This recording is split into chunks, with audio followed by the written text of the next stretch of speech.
Ní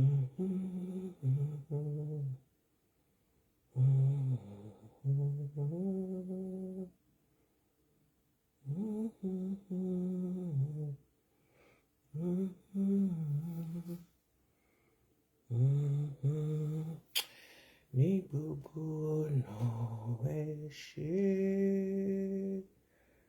ní gbogbo ọ̀nà ẹ ṣé o Bàbá,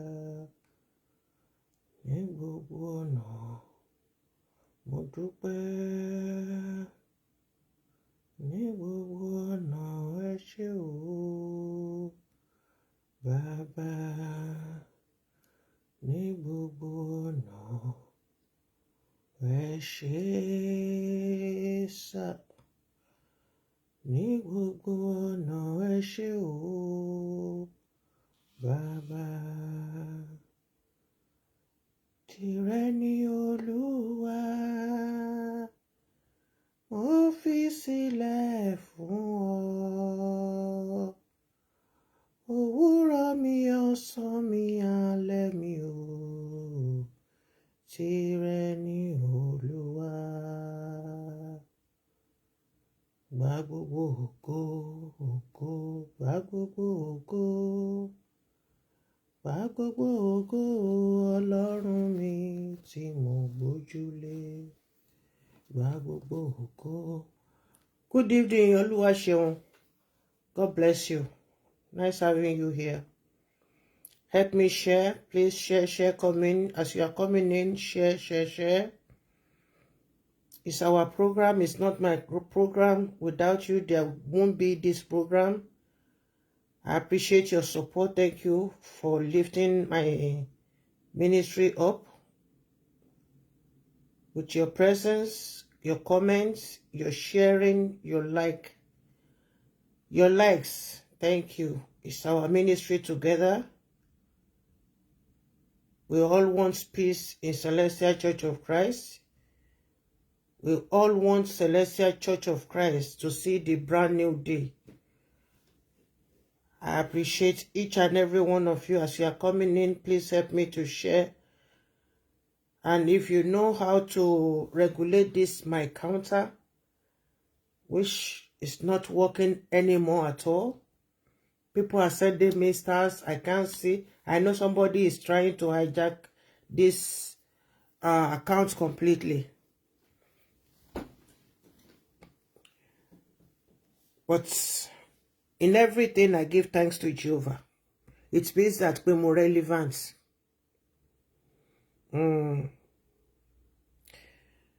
Bóyá rò pé bóyá táwọn bá hijack ẹ̀bẹ̀ yẹn mi ò ní gba owó tí mò ń gbà, mi kúkú ṣe monetization.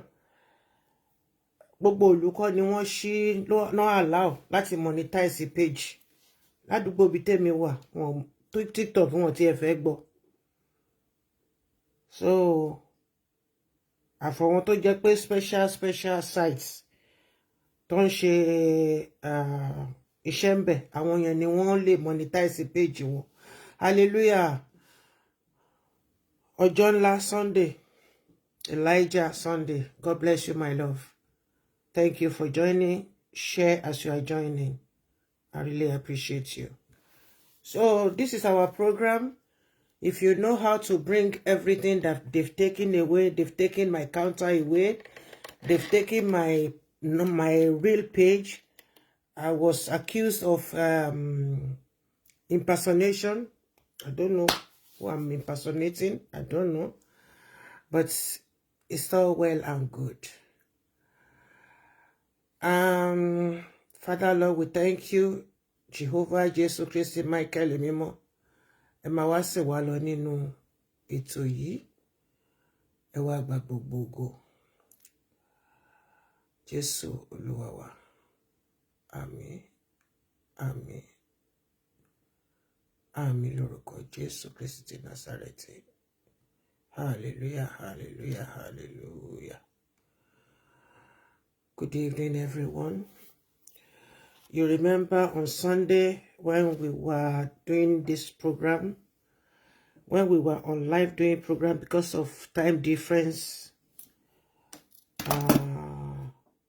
àwa ti wà lálẹ́ ní àdúgbò tiwa àwọn ta Amẹ́ríkà wọ́n ṣe wà láàárọ̀ wọ́n ṣe ń lọ sí sáfíìsì ni àwa ti parí sáfíìsì oníkálukú tí ń wá nǹkan tó máa fi ṣínú ẹni tí ò dẹ̀ ṣínú ó ń wá nǹkan tó máa fi brush teeth to make it sparkle.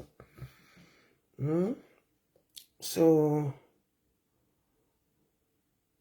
you remember I was receiving messages and I said I can't play the messages received because I don't know what it contains, what they contained. So pé dìgbà tí mo bá gbọ́ tán kí n tó wá play fún wa. And it was a big shock. If me Eniola any God bless you. A big shock to me. Nígbà tí mo rí nǹkan tó wà níbẹ̀. Ó mà ṣe o. Ó mà ṣe o. Bí ènìyàn kọ́ lọ́lọ́run mi rí o. Bí ènìyàn kọ́ límísìkì mi ẹ jẹ́ kí n wá nǹkan kan tí máa fi pa ètè mi. Mo lóròrò àròrò wà. Oge tí wà ò dìgbà tí oge tí wà ò expensive. Oge wà ò expensive rárá ni. Òróró ni. Òróró bàbá ti fòróró sí. Iṣẹ́ Olúwa ń lọ nìyẹn.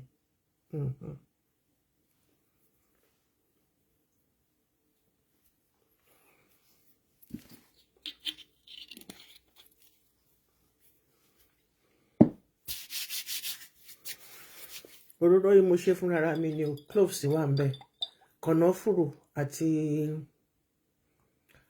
kí lẹ ti ń pè ìkejì kànáfùrù yẹn. Kànáfùrù ìkejì kànáfùrù yẹn náà wà ńbẹ̀. That chalk ó wà ńbẹ̀.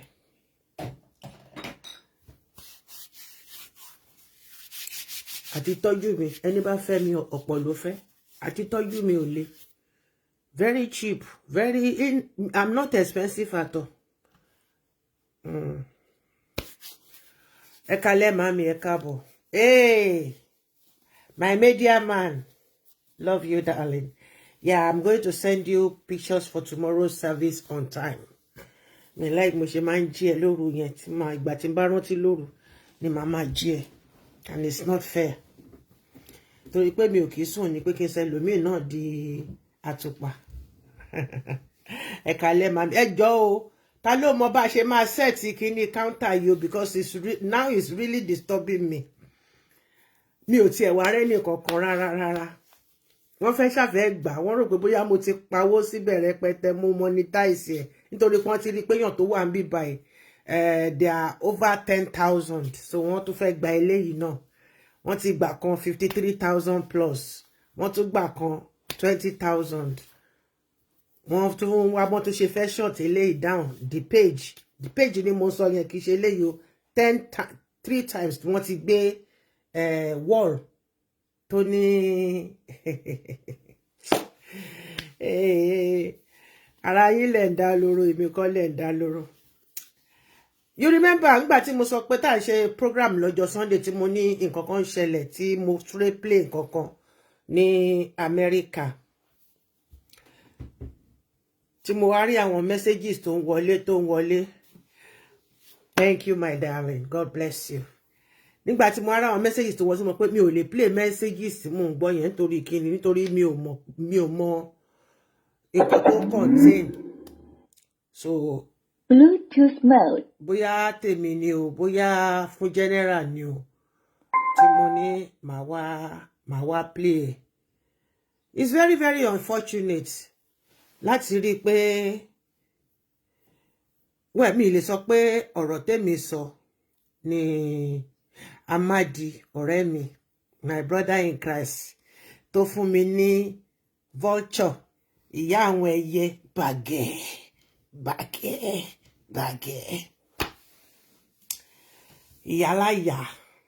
ìyáláyà dẹ̀mdẹ̀m àìtẹ́yíká làfọwọ́bù tẹ́yìn bá tó bẹ̀ láti parí fẹ̀yìn ẹ̀ bí orin lágbájá èmi ẹyẹ bàgẹ̀ of Celestial Church of Christ Olúwatóyìn Ọbátọ́lá Darlington aka ọlọ́mọ plenty lady evangelist that has no frontier gbá orí wọlé kó gba hammer lọ́dọ̀ no frontier lady ẹyẹ bàgẹ̀. So the time here is 21:20 Central European Time. I needed to relax because ṣe mọ̀ pé káṣe cruise gan. So gba tí mo dé lọ jẹun oúnjẹ yẹn rẹ̀ wọ́n tẹ́ ẹ̀rí mo ń jẹ ayé ọlọ́ba kan lẹ́nu ọjọ́ mẹ́ta ẹ má sọ pé mo sọ fún yín o. So I was shocked to receive what, as I was doing the program, náà ni wọ́n send kíní yẹn sí mi. Kíní yẹn kẹ̀dẹ̀ ni ìdáhùn sí nǹkan tí mò ń sọ, not ìdáhùn sí nǹkan tí kí lorúkọ ẹ ti ń jẹ́ ẹni tó wà l'Amẹ́ríkà tó ń sọ. Amadi ẹ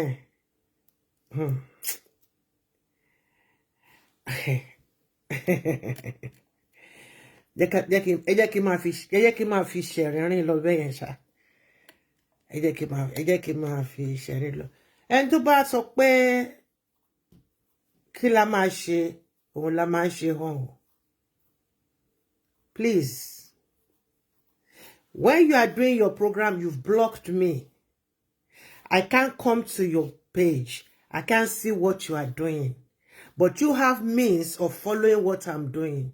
If you see that I talk about what you posted out or I play your video, it's something that is sent to me. Ọkọ mi, Ayọ̀lá, God bless you. Ìyá Ìbejì ńkọ́ àtàwọn Ìbejì. Àti Ìdòwú àtàlàbá, God bless you all. I will see you all very soon. Láṣẹ Èdùmàrè. And I don't think we should continue with this. If you want me to go back, ọmọ, mi ò sá o. Mi ò sá. I'm trying as much as possible to be the big sister. I'm taking in everything that everybody you've thrown at me. You threw a lot of things. You called me a lot of names. I swallow everything as a big sister because we are in the same fold. You might be working for Paul and Apollo, and I, Oluwatoyin, am working for Jesus Christ. So nobody can challenge my program. Nobody can tell me that this is what I should say or not say. I was shocked to see that you replied me in a way. After sending the audio out, you cut it off because you didn't want people to know that you are the one. But immediately you send that audio out, I got it. That was when I was directly on live program. And then, what to type with daddy. Come on. I'm still taking it as a big sister in Christ Jesus. But none of you should push me again. This time around, an eye for an eye it will be. God bless us all. God bless our ministry.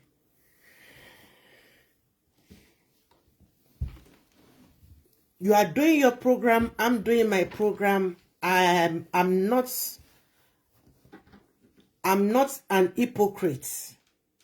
If you say something, mo ti kọjá bẹ́ẹ̀ yẹn tó máa lo indirect word láti fi insult. Nígbà tí Sunday Super tó lo indirect insult to mention my name in a coded way. I cautioned him, and I know he's not going to do that again.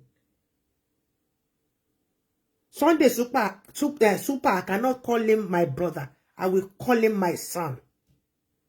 Hey, how come you? Yeti mama,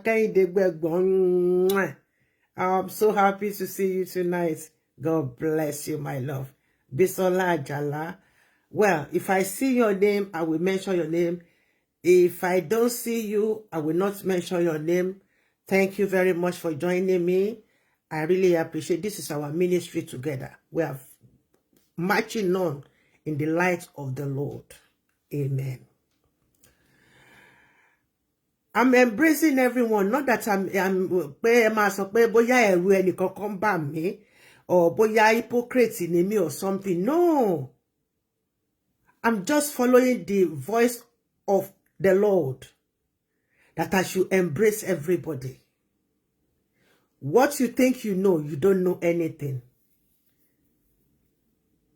What all the informations, whatever you are getting, mo ti get wọ́n tí mo ti kó wọn sínú archive tipẹ́tipẹ́. Tí mi bá ṣe program lórí ẹ̀, ẹ má rò pé bóyá yín ni the first one.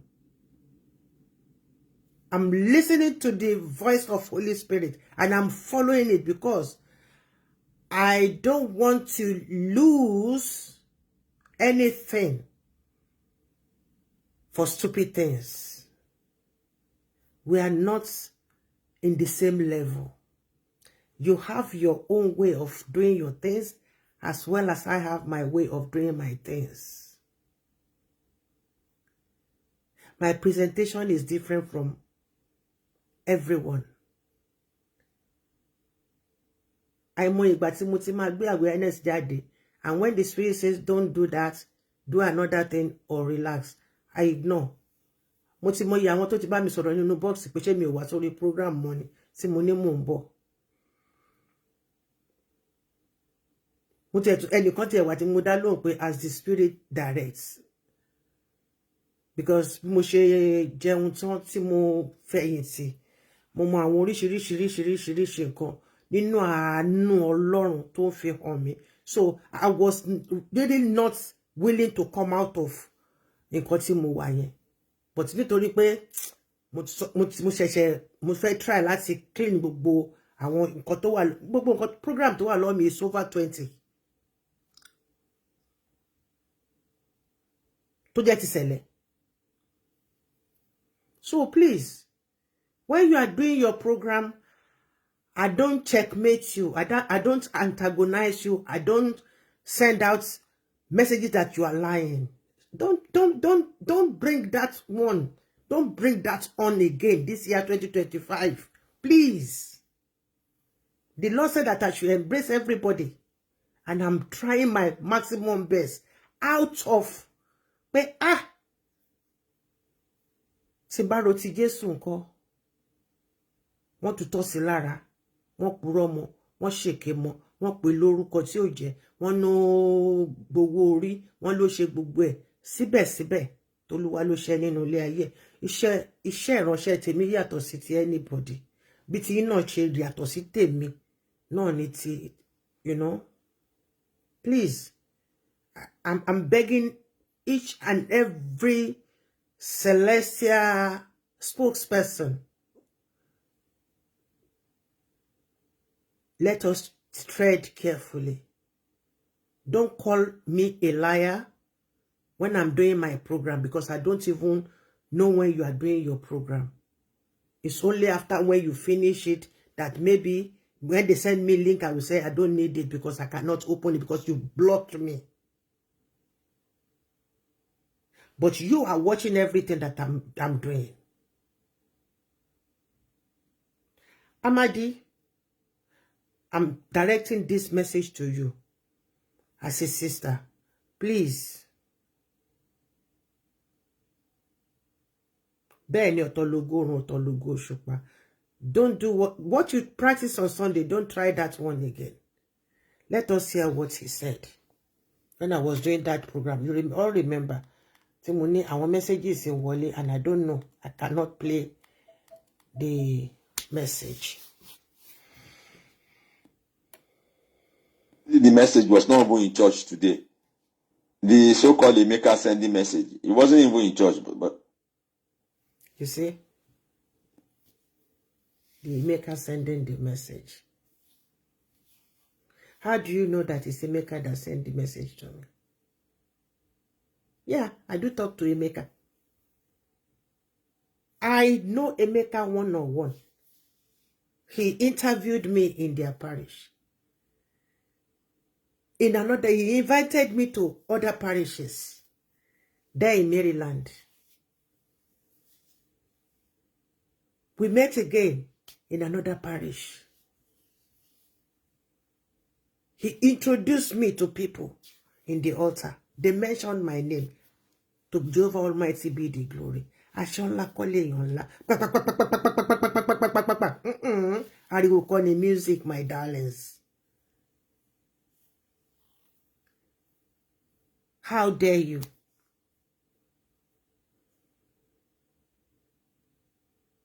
Èmi pẹ̀lú Emeka ṣe sọ̀rọ̀ láàárọ̀ yìí. You know, our own àárọ̀ yìí is their own, not that side time. A ṣe sọ̀rọ̀ ají sọ̀rọ̀ ní ìdajì. I know Emeka in person. You don't know Emeka in person. So you can't tell me that he's lying because you are not there. You don't know what the church looks like. You don't know the interior of that church. You don't know what and what and what. So after sending that small short skin, they said, he doesn't want people to hear his voice, but it's already sent the message out. So it's what people wanted me to play. But in Monso was not right. And it was completely right. I will explain everything to you. So what's on the manuscripts? Patrick Mose, you are a liar and stop painting our church red. Which of your church? When did Metropolitan Parish becomes your church?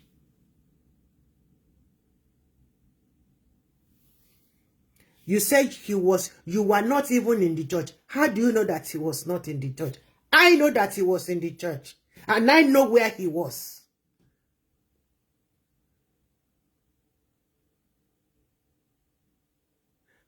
Ǹjẹ́ o mọ bí tí Emeka ti ń ṣiṣẹ́ l'Amẹ́ríkà? Ǹjẹ́ wo mọṣẹ́ tó ń ṣe?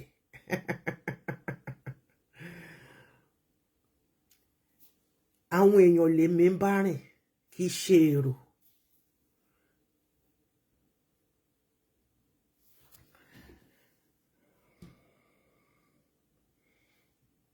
Then you said His Eminence, Pastor Reverend Oshoffa, did address the church via Balogun, the church through the Venerable Superior Evangelist Balogun, Venerable Superior Evangelist Titus ADEDOTE, and MCP.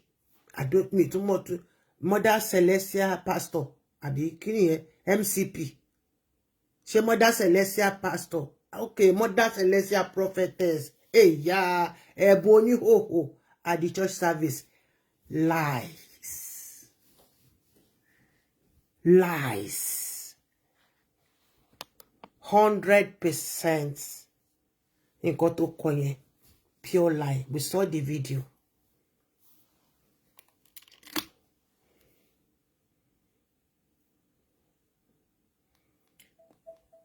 I have the video and I posted it already.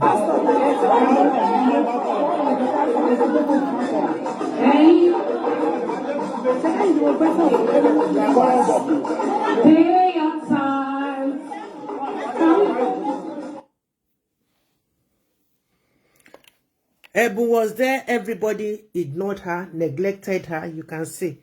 You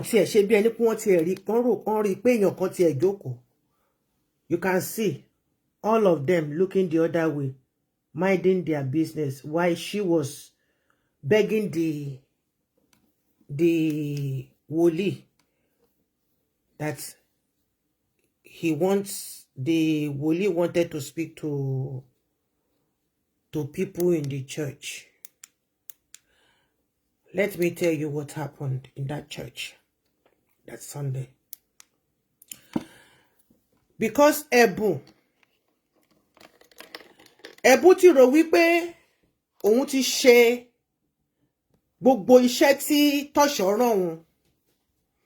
He has done everything and blocked that man from coming back to America nígbà tí wọ́n lọ fún appointment tí wọ́n ti ní kó tó di pé ẹ jẹ́ kí n fi fọ́tò ẹ̀ hàn yín. Ó ti lo oògùn ọparun gidi. Ẹ̀rí ibi ibi tó ti balẹ̀ ayé ara ẹ̀ dé, ibi tí ẹ̀bùn ti ba tẹ́bùn ò ti ní ayé mọ́ rárá. I will show you. Ẹ̀bùn ò ní ayé mọ́, ẹ̀bùn. She has no life. Ó ti lo gbẹ̀tugbẹ̀tu, gbogbo eyín ẹ̀ ti jẹ. Mo ti máa ń gbọ́ tó máa ń sọ pé téèyàn bá ń lo kí tó máa fi báyọ̀ sọ̀rọ̀ yẹn pé ṣe lè yíyàn ó dàbí kangaroo. Ẹ wò ó. Wọ́n sọ pé ó máa ń ba eyín obìnrin yíyàn jẹ́ ni. Ẹ wo eyín. Ẹ wo eyín ẹ̀ bó ṣe rún níwájú. Ẹ wò ó. Ẹ wò ó. Gbogbo eyín ẹ̀ ti ń yọ lẹ́gbẹ̀gbẹ̀. Ẹ wo bí eyín ṣe jẹ. Ṣé ẹ rí? Ìwọ̀nba kọ́ ni èèyàn máa lo àfọ̀ṣẹ. Ṣé ẹ rí gbogbo eyín ẹ̀? Ṣé ẹ rí eyín òkè yẹn? Ṣé ẹ rí bó ṣe kúrú? Gbogbo eyín òkè yẹn ti lọ. Ṣé ẹ rí pé gọ́ọ̀mù ẹnìkan ló kù? Olúgbòhùn àbò olúfọ̀hùn whatever. Ṣé ẹ rí? Ṣé ẹ rí gbogbo eyín ẹ̀? Ṣé ẹ rí gbogbo eyín ẹ̀ tòkè? Ṣé ẹ rí pé ó ti lọ tán? Àti tòkè àti tìsàlẹ̀ ó ti fẹ́ di gọ́ọ̀mù tán.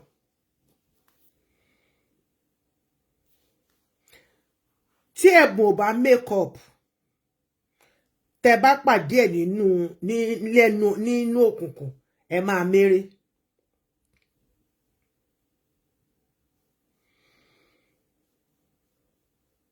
So what happened was that ní gbogbo ìgbà tó ń sunkún kiri títì, tó ń gbé fídíò káàkiri pé òun máa ṣe ti Uncle Túndé, òun ti parí iṣẹ́ wọn, òun ni wọ́n pè ní airport, òun ni kinní kan. Ẹ̀bùn wasn't in America nígbà tí Uncle Túndé Odùbánjọ tí wọ́n dé America. She was in Nigeria.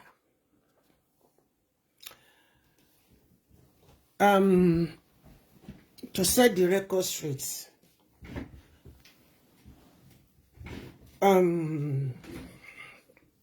Amadi, it's good that you are working for Ẹ̀bùn àti Tosho àti Balógun ní America. They are paying you just as they paid the other kí lorúkọ ẹ̀ tí ń jẹ́, and yet ó gbéṣẹ́ fún yẹn ò dẹ̀ ṣe, ó dẹ̀ gba 100,000. Ó ní ó ṣe òun lóore ni. O lè ní kó o lè fún un lóko kó sọ pé kó wá purọ́ níbi tó jẹ́ pé iṣẹ́ Ọlọ́run ni. But you derive joy in what you are doing. So please don't bring me in, because if you should do such a thing again, Olóbí ò ní gbà kọ́, my darling. Mo ti follow instruction Ọlọ́run since. Okay? God bless you. Wọ́n fún ẹ lówó, ìwọ ń gba owó, ò ń ṣe ibi. Ìwọ gangan ni ò ń ta ò ń sọ òkùnkùn sínú ìmọ́lẹ̀, àbáwọn náà ṣe ń sọ. Òkùnkùn dẹ̀ lè borí ìmọ́lẹ̀ láéláé. Gbogbo ìgbà tí Ẹ̀bùn Oníhòhò ilé sílé ọ̀dẹ̀dẹ̀ sọ ọ̀dẹ̀dẹ̀. Wọ́n jẹ́ kí n yọ wọn kúrò jàre kó má disturb ojú mi. Tí ó ń ṣe kíni? Tí ó ń pariwo Odùbánjọ kíní kan tó ń ṣépè lóríṣiríṣiríṣiríṣi. Tó rò pé bóyá òun ti sé máa yẹn. Gbogbo ìrìn àjò wọn lọ sí kíní padà gbogbo ẹ̀ títí tí wọ́n fi dé sí Amẹ́ríkà. Gbogbo ẹ̀ lè mímọ̀, ìwọ ò mọ̀. Ẹ̀bùn ẹ náà ò dẹ̀ mọ̀. Ìkan tí ó ń pè ní ó ń tọ́fà sí ìmọ́lẹ̀ adá fún yín ìyá mi. Amadi, stop what you are doing. Gbogbo ọ̀nà ló dáa, ṣùgbọ́n náà parun ló pọ̀ ńbẹ̀. Now, gbogbo bí ọkùn ṣe lọ sí America, wọ́n ṣe lọ sí Italy, gbogbo bí gbogbo pépà wọn bọ́n ṣe tó everything ṣe pátápátá tí wọ́n fi wọ ìlú padà kò sẹ́ni kankan tó mọ̀ ṣùgbọ́n èmi Olúwatóyìn nínú àánú Jésù Kristi mo mọ̀ ẹni tó lọ gbé wọn ní airport mo mọ̀ bí wọ́n ṣe gbé wọn dé padé nulé wọn mo mọ̀ everything okay èmi àtọkù gan ti sọ̀rọ̀ lẹ́yìn ìgbà yẹn lẹ́yìn ìgbà tí wọ́n dé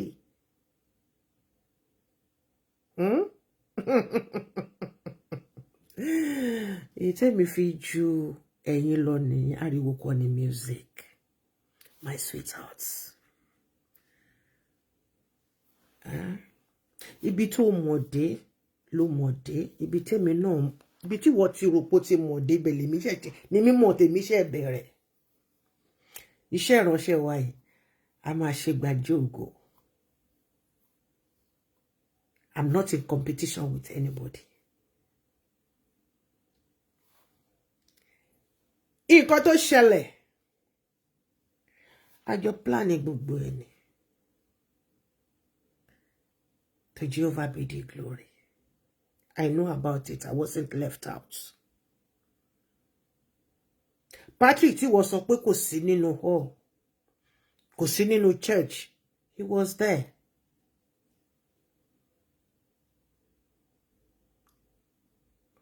Ó mọ nǹkan tó ń pè ní surveillance. Ó mọ kò pé àwọn yàrá kan wà téèyàn kan máa wà ńbẹ̀ tó dẹ̀ máa wo gbogbo nǹkan tó ń lọ nínú the big hall. Nǹkan tó wá dá ẹ̀rù bà wọ́n ni nígbà tí wọ́n débẹ̀ kò sẹ́ni tó mọ̀ kò pé ìfúngàn kò sọmọ ọjọ́ kankan tó mọ̀ pé Uncle Túndé wọ́n ti padà sí Amẹ́ríkà títí di àárọ̀ Sunday yẹn tán fi wọnú ọ̀tà gbà yẹn làwọn èèyàn ṣe rí wọn nígbà tán gbé Jeremiah máa wọlé ẹlòmíì gan fẹ́ dákú pé daddy you are back àwọn kẹ̀dẹ̀ ní wọn tí mọ̀ àwọn sì ń kúkú tí wọn ẹni tó yẹ kó rí wọn kó ti súré pè wọ́n wípé ó ti dé o ìyẹn ìgbọ̀n ò tí ì dé church ṣọ́rọ̀ mi yé wa nígbà tí Oníhòhò àti Balógun àti Adédòte àbí Titus Titus agologéṣà nígbà tó máa fi dé bàbá ní bàbá tó ń pè ní Titus ọ̀hún kò ṣeé wò lójú gbogbo àwọn ẹni wọ̀nyí kò kí bá wọn sọ̀rọ̀ gbogbo wọn lọ tẹ́tẹ́tẹ́lẹ̀ gbogbo èébú tó ti bú Balógun yìí lórí ẹlòmíì ò pé ọ̀gbẹ́ni Balógun I didn't know that you are that cheap. You are so cheap. Just because you want to renew your 2 years agreement with pastor. O wa lọ ńlá ìdí Tosho. Tosho kan ló pastor kan náà bá sọ̀rọ̀ na Tosho náà bá sọ̀rọ̀. Tosho máa mú fóònù pastor dání. Tí call bá wọlé. Wọ́n ti brush kí lorúkọ ẹ̀ ń jẹ́ ọmọ dáadáa bí iyán àbúrò mi ẹlẹ́rìn ẹ̀yẹ Solomon ìyẹn ti ra yọwọ́ pé òun ò ní fi orí gbé ègún ìjọ òun ò ní forí gbégun àwọn màláìka ọ̀rọ̀ pọ̀ o a lè sọ́tọ́ lálẹ́ yìí part 2 ẹ̀ máa continue lọ́la. Solomon, God bless you, my love.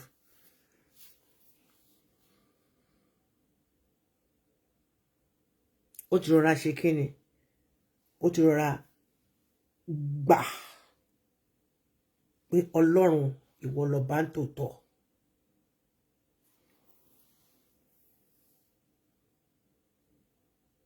Nígbà tó máa fi débẹ̀ pẹ̀kírẹ̀kí ẹ̀gbọ́n náà wò lọ́ọ̀kan lórí àga ẹ̀ gbogbo wọn wà disorganized wọ́n ti plan ẹ̀ pẹ̀lú Tosho tó bá débẹ̀ Tosho sọ pé pastor's order akọ̀sọ̀gbè fún akọ̀gbè kìíní sí ti pásítọ̀ dápásá ìyẹn náà rẹ̀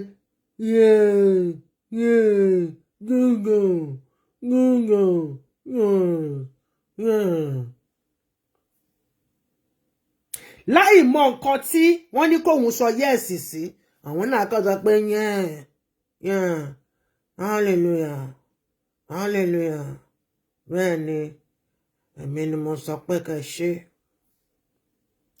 election tí wọ́n fẹ́ ṣe láti yọ PCT tí ṣọ́wọ́n tó pé tí wọ́n bá ti yọ PTC àwọn tí wà in charge nìyẹn because the chairman is going to work hand in hand with Tosho and Balogun together with kí lorúkọ ẹ̀ tí ń jẹ́ Bùn, and who is going to be the PTC chairman? Da Costa àbí kí lorúkọ yẹn tí ń jẹ́ Da Costa dẹ̀ wà ń bẹ̀ for 4 points, 4 critical points. It's only one.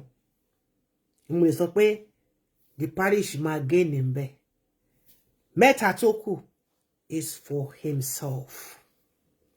Number 1, he wants to be the chairman. Number 2, he wants to be in charge of the wife, to be in charge of anything, catering, cooking, and so on and so forth. The wife will be in charge of that one. Number 3,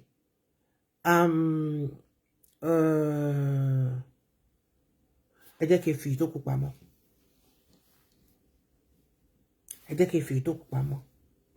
Ohun tá bá bò ló gbígún ló máa ń gún. Ohun tá bá bò ló máa ń níyì. Ṣé rí pé káńtà yóò tiẹ̀ wá rí ìdìmọ̀ rárá. Ògo ni fọ́lọ́run lókè ọ̀run. Ẹ tẹra mọ́ o, ẹ ṣé o, ẹ̀yin èèyàn mi. Ẹ ṣé o. Ẹ ṣé o, ẹ̀yin tí ẹ ń tẹ́ ń ṣe bó ṣe wù yín. I will call my provider tomorrow to check my line, but my line there is nothing wrong with my line, with my electricity, a big cable or something. Poof.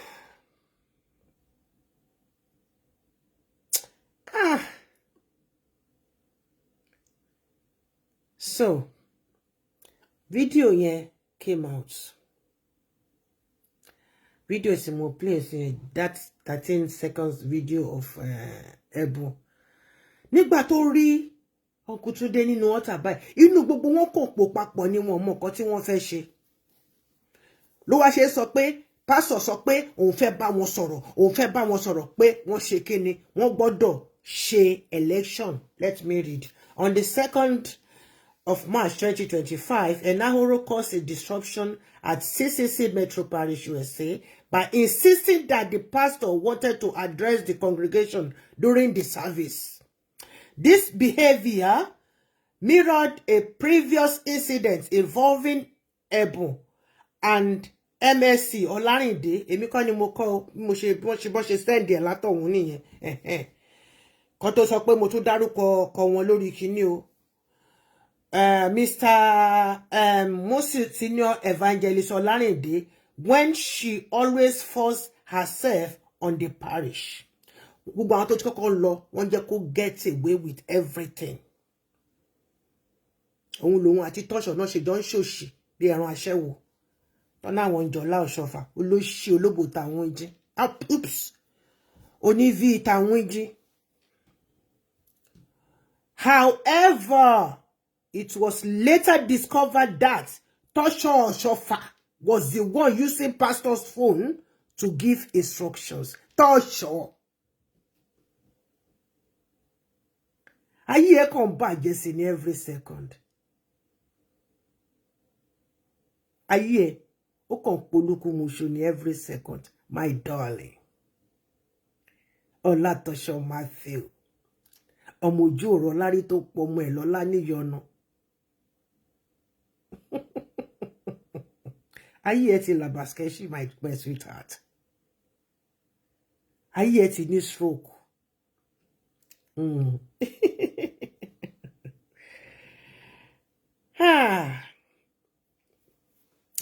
Exactly a year ago, 3rd of March 2024, after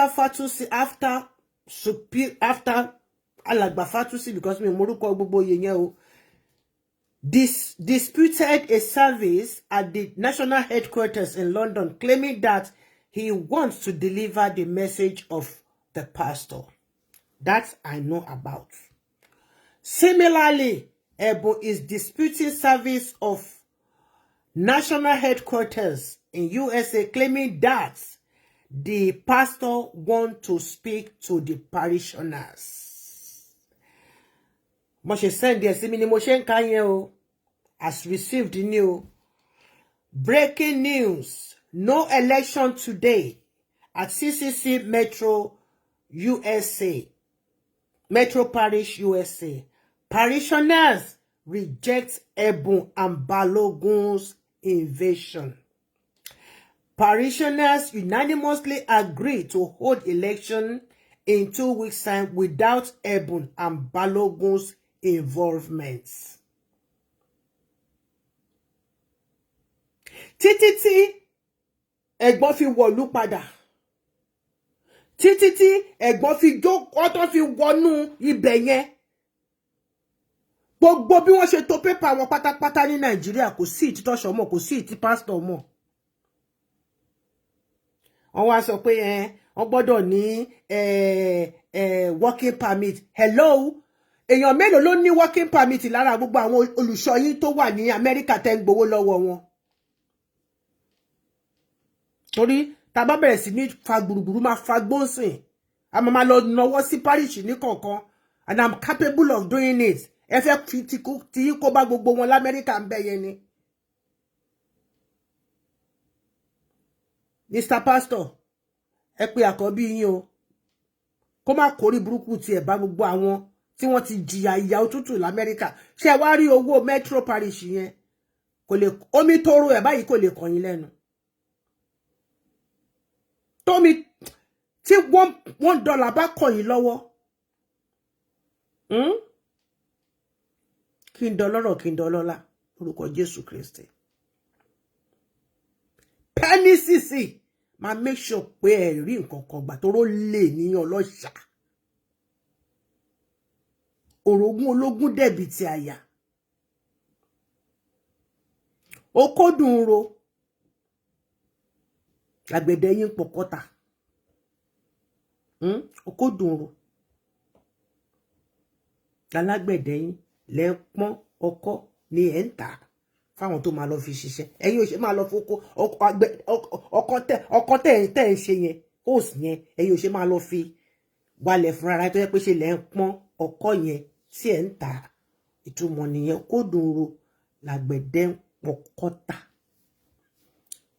Yorùbá ló squeeze débẹ̀ yẹn. Làgbẹ̀dẹ ń pọ́n ọkọ́ wọn tí wọ́n ń tà. So, this is very interesting lo. Very, very juicy. My brother, good evening, sir. God bless you.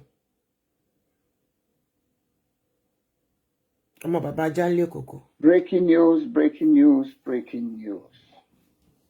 Hallelujah. Hallelujah. Hallelujah. Hallelujah. Hallelujah. Hallelujah. Again, the second breaking news is taking place today out of Metro Parish, which all eyes have been on for today, the second. This is your brother, your son, your uncle, your cousin, or whatever you call me. But I am your brother in Christ. You know, today, Balogun has been disgraced, Bùn has been disgraced, and what's his name? Titus, ADEDOTE. All these three people and all those who are supporting the concern or who are supporting the compliance committee have been disgraced. I am telling you guys, I'm coming with a full detail. It could be today, it could be tomorrow. Right now, I'm gathering information, and as I'm gathering other information, I'm trying to confirm them too. So I will come to you guys with almost close to an absolute detail of how these shameless people call themselves Balogun, shameless Balogun, shameless Balogun. He is very shameless to be an omoshe for Bùn Onihoho. And Bùn Onihoho was. Do you understand anomoshe? Ọmọ Igbo tó sọ Yorùbá and ọmọ iṣẹ́ kì í ṣe anomoshe o. The me nǹkan tó ń try láti sọ mo èmi understand Yorùbá ẹ̀ dáadáa. Tọrọ ọmọ Igbo ni. Ẹ wá pé mo ti gbẹ̀kúlé wọn kọjá rí. And ọmọ iṣẹ́ Ẹ̀bùn. Màá play àwọn just màá select bí méjì mẹ́ta nínú àwọn ibi tí Ẹ̀bùn tó ti gbógun ti Balógun yìí rí o. Rìkíṣí pa wọ́n dọ̀rẹ́. Ohun tó pa wọ́n pọ̀ àtú wọn ká, ohun tó pa wọ́n pọ̀ àtú wọn ká, ohun tó pa wọ́n tọ̀pọ̀ àtú wọn ká, ohun tó pa yín pọ̀ nísìnyí.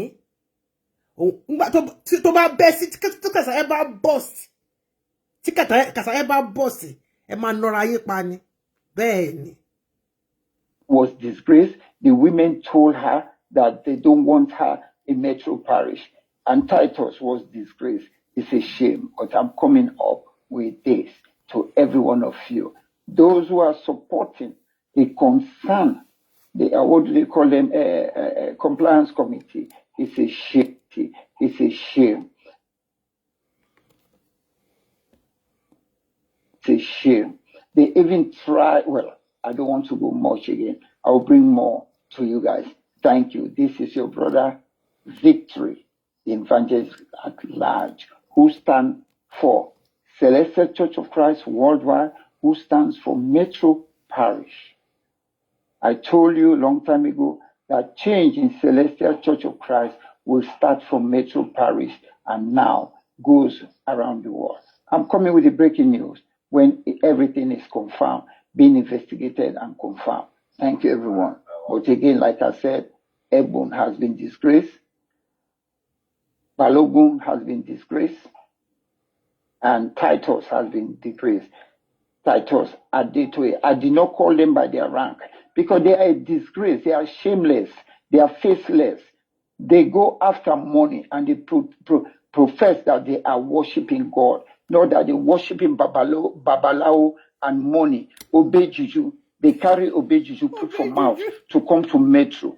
And Okukulebole Imole. Only one gbé Obey Juju. Nǹkan tá sọ̀rọ̀ nípa ẹ̀ lẹ́ẹ̀kan. Kí lorúkọ ẹ̀ Obey Juju. Àfọ̀ṣẹ. Ló ń try láti sọ bẹ́ẹ̀ ṣe ọmọ Igbo ni Obey Juju. Àfọ̀ṣẹ ló fi sẹ́nu láti máa wá fi báyàn sọ̀rọ̀. Metro showed them that darkness can never prevail over the light. So, my people, it's a dance in Metro Parish today. A disgrace for those who support the MPIC guy in Metro Parish. Thank you very much. I will never fail you. I will stand for you guys. Metro and Celestial Church of Christ will be up and running again. Thank you.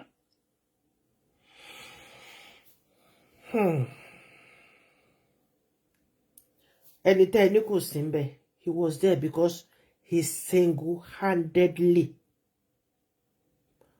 brought that man back to America. Ó níṣẹ́ tó gbé ni. Èmi ò kì bá wọn orí frafo rẹ̀.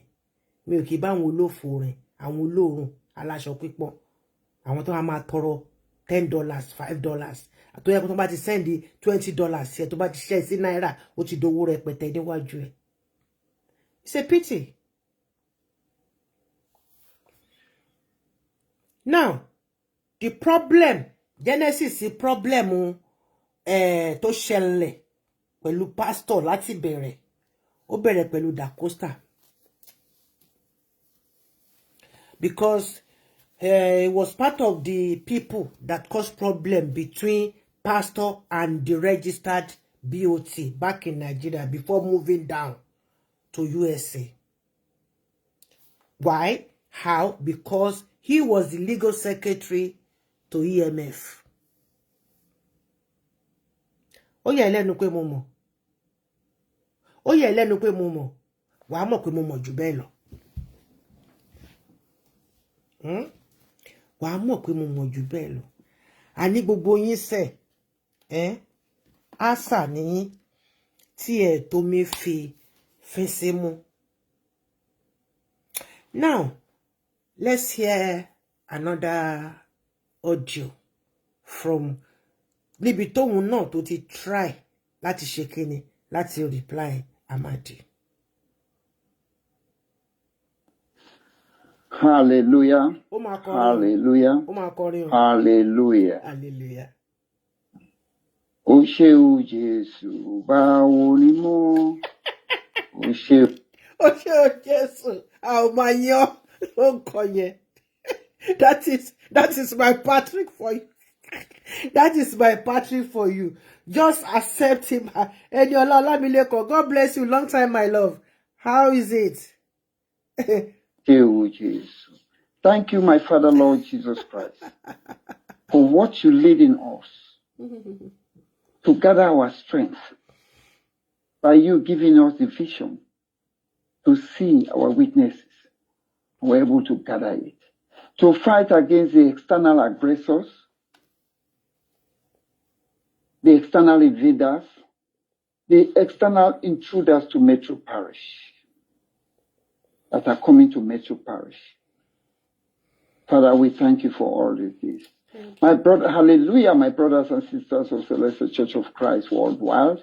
Like I said, I had a breaking news today, and I'm doing compilation of everything and fact finding and put everything together so that I can bring a comprehensive report on the disgrace trial, the disgrace trial, who have no shame. They are disgrace to human race. They are disgrace to Christianity. And most of all, they are disgrace to Celestial Church of Christ. These three people, I'm not going to call them by their title, because to me, they should even be derobed for bringing shame upon them, upon the church. Yeah.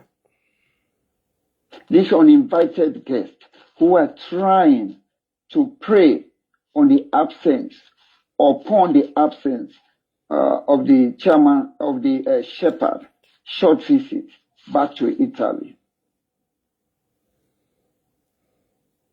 Never knew nothing that the shepherd has returned.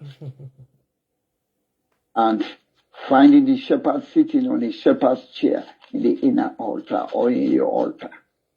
These 12 people, Balogun, HOD, was disgraced. Ebu was disgraced. Adedote was disgraced. These people, I'm gathering comprehensive report. And disgrace also is their point guard or their captain that is they are using to divide Metro.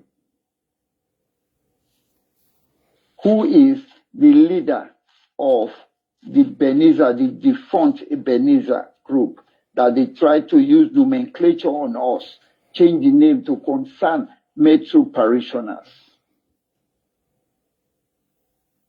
I will come with a comprehensive report of these people by tomorrow, midday Eastern Standard Time. These people have no shame. They have no shame. I trust me, they have no shame. And they have their little blogger, that small boy, that deported blogger, that is calling himself Hungry Lion, or White Lion, or Black Lion, or Red Lion. All of them, they have no shame. I mean, what is the sugar in my Metro Parish? That all of them are trying to penetrate into Metro Parish. Trust me, as long as the God of Celestial Church of Christ and the God of Oshoffa, SBJ Oshoffa, founding father of this great church, is with us in Metro Parish, these people will continuously disgrace if they don't stop their interference, their illegal interference and arrogation upon them, upon Metro Parish. So, like I said, there will be a comprehensive report upon this disgrace trial. Today being the first Sunday of March, that these people have been disgraced so much. But they were lucky that I wasn't there. Even though I was in there, I was monitoring every activity in the church through that security. Everything that was happening, I was monitoring it. Okay, so their little blogger calling himself Hungry or Deported Lion, went on to release an audio that I'm lying. Who is lying? The audience, my audience, your audience will have to decide when I release my audio on the event that unfolded in Metro Parish today, the 2nd. Thank you, everyone. I love Celestial Church of Christ. May God bless our shepherd, our pastor, my Pope, His Eminence, EMF Oshoffa. Baba, may God continue to bless you. And we'll stand by you. We'll respect you. We'll listen to you. We'll be with you as long as you continue to lead this church. But my one advice is that the people around you, those that are supposed to serve you, are taking advantage of you. So that's all. I'm not going to say be careful. You will decide upon yourself to take that caution, because I'm just a small boy to you in terms of ranking and otherwise in the church. Thank you, Baba, for sending us Odubanjo. He's the greatest. Thank you. Bye. So, my darling Amadiovi, I think you've heard. He's not where people will see him because the security of Olusho was paramount to him. Okay? When you think that you know, give benefit of doubt to those that knows more than you, my love. My darling brother, calling me a liar. This time around.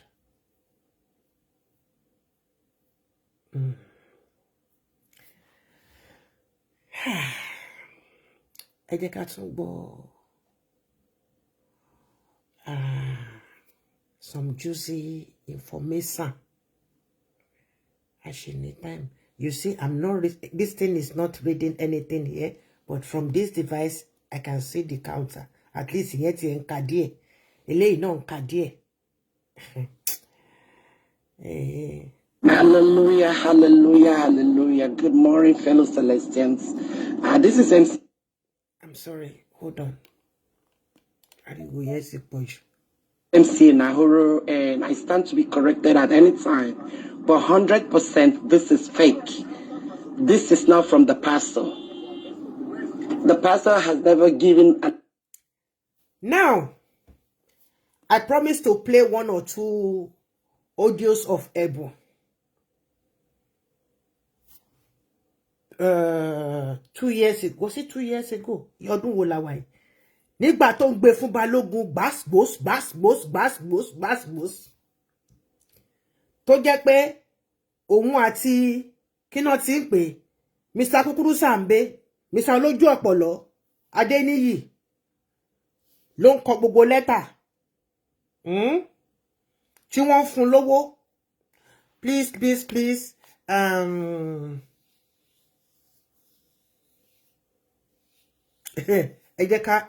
ẹ má bá mi sọ̀rọ̀ níbi kan tí mò ń sọ, ẹ jọ̀ọ́ ẹ fi yẹn sílẹ̀, ayé ẹ̀ ti la basketsi. Níbi tí ó ti ń bu tó ti ba gbogbo ìrìn àjò ayé ẹ̀jẹ̀ l'Amẹ́ríkà, nǹkan tí mo sọ pé you this so-called Balogun 2003, God bless you, ma. You this Balogun, your sense of reasoning is so shallow. Kó bá lè gba another 2 years renewal lọ́wọ́ ẹni tó jẹ́ pé illegal immigrant ní Nàìjíríà lórí territory wa, ọmọ ẹlẹ́wà àgànyìn tá sọ wọ́n doge, kò tún legal náà nínú orí ìjókòó tó jókòó sí. Gbogbo ìtì ẹ̀ rich pọ̀ sí ẹ ti sọ di Ọlọ́run. Mi ìdẹ̀ bá yín wí àwọn tó sọ pé wòlíì 42 kùkùté ilé Ọ̀ṣọ́fà, àwọn ni wọ́n fà. But how can you stoop so low? Seeing your picture, one can figure that you are, but you are an educated illiterate. Tí obìnrin máa yí báyìí, tó máa leak ass obìnrin. Anyway, mi ò lè bẹ́ wí, ó ti lu bàgẹ́ bí tó ti ń wá pé, you know, ẹ̀gún jẹ́ spoil Nigeria. Ó ti lu bàgẹ́. Ẹ ti lọ jẹ àti díjẹ. Ìtọ́ ti báyé wọn sí orí ẹ̀fọ́. Ìyẹn tó bá ti ẹ̀mọ bẹ̀ẹ́ sí ìkíní kò ní pákó lẹ́ẹ̀kẹyìn. Tó ti lo àfọ̀ṣẹ tí gbogbo eyín ẹ̀ ti rún sínú. Ẹ̀bùn mo máa ju ẹ lọ lọ́jọ́ orí. Ìdúró ẹ níṣe ló dàbí áńgà Ìgbò tó fi hàn aṣọ. So tó máa hàn sójú títì yẹn bó ṣe rí nìyẹn. Obio, power of Obio.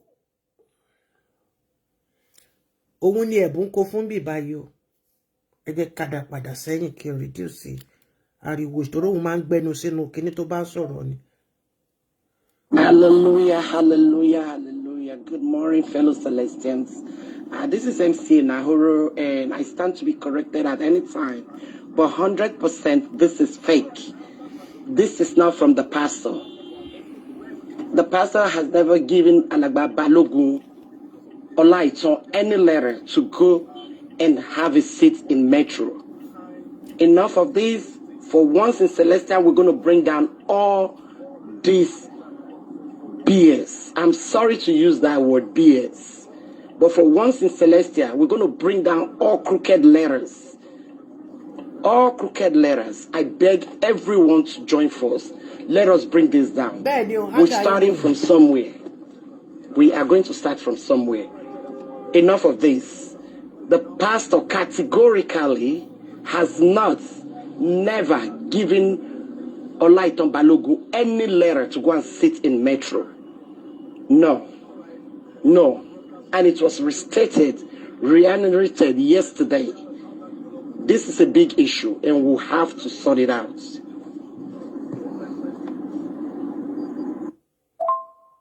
Balogun Olaiton, wọ́n send video sí mi tó fi wàásù.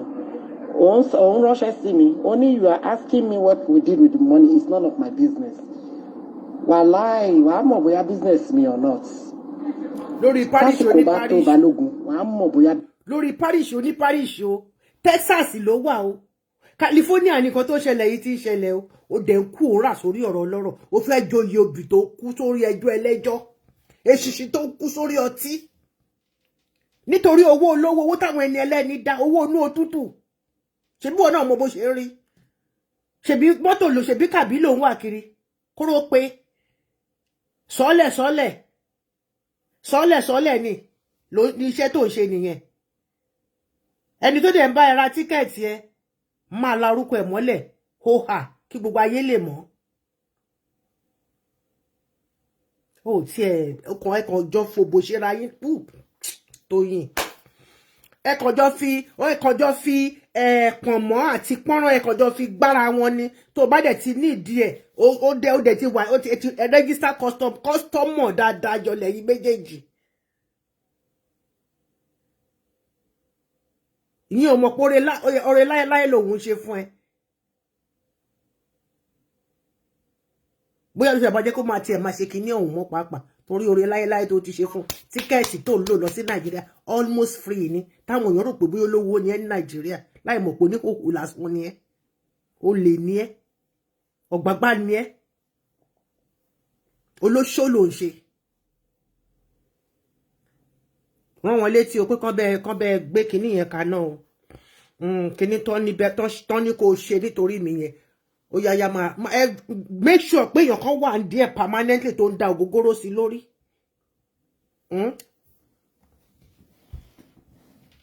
Máa tú ẹ síta tán pánápáná.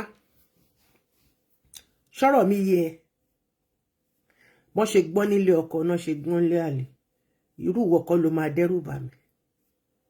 Ìwọ múrúkọ mi lọ pé tèmi pọ̀ nínú sẹ̀lẹ̀ mi ò jẹ́ kó rọ́wọ́ mú ẹ̀bùn tèmi máa pọ̀ náà ni. Ó mọ̀ mí ni wọ́n ní kó má ṣe olóò máa ṣe wọ́n ní kó má dáwọ́lé omi ló máa dáwọ́lé ẹni tó dáwọ́lé lánàá bọ́mọdé bá ṣíwọ́ lugi lábẹ́lábẹ́ ni ẹ̀pọ́n ààbò.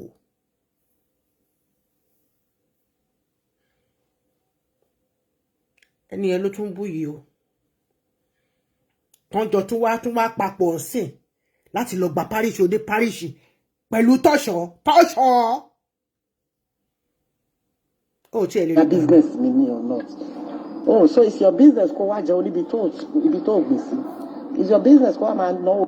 Ẹjọ́ ṣóhun lòun ṣòwò síbẹ̀ ṣóhun gbé síbẹ̀ torí she's not a member of that parish. They are not even in the same county. They are not even in the same state. California làwọn wà, Texas lọ́hùn ni wọ́n wà. Ó dẹ̀ fi gbogbo Paris sílẹ̀ ó dẹ̀ wọ́n kókó. Sorry.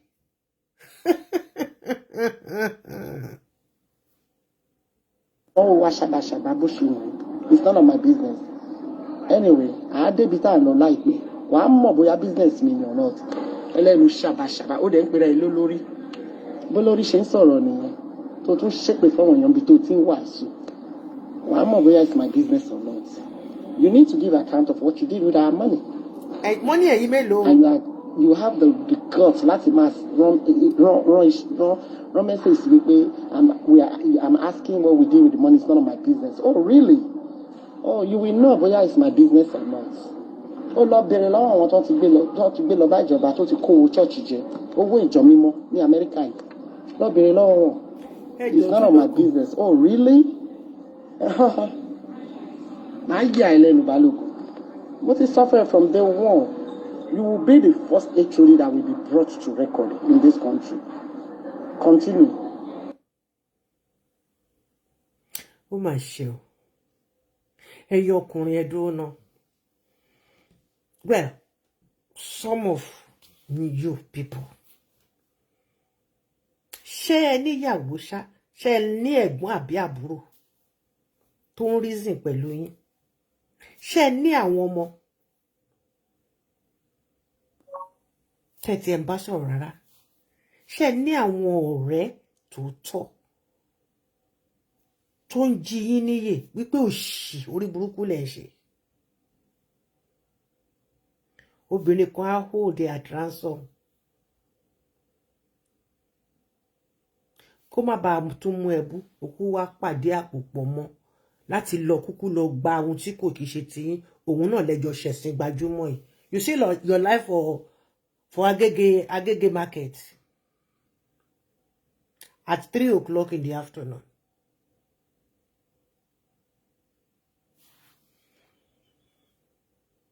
Àwọn méjèèjì wọ́n ti dọ̀rẹ́ sí wọn. They are now wonderful friends because Balogun wants to go for another 2 years of extension, being the head of diocese, and he needs Ebun and Tosho. Torí Tosho ló máa sign paper. Kí ni ṣe pastor lọ́rùn ọwọ́ ọmọ tó fi ọrùn ọwọ́ tán ti gbà tipẹ́tipẹ́. Pastor lè dání kan gbóúnjẹ sẹ́nu, so ọwọ́ wo ló fẹ́ fi mú pen dání. Gbogbo signature tẹ́ rí lórí document. Pastor kọ́ ló ń sign ẹ̀, Tosho ló ń sign ẹ̀.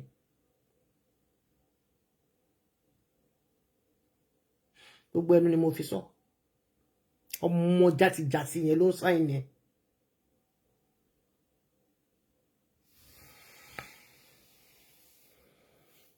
Wọ́n wá sọ fún Balogun was told pé by fire by thunder as the HOD of that area ó gbọ́dọ̀ ṣe kíni, ó gbọ́dọ̀ gba metro fún wọn by fire by thunder.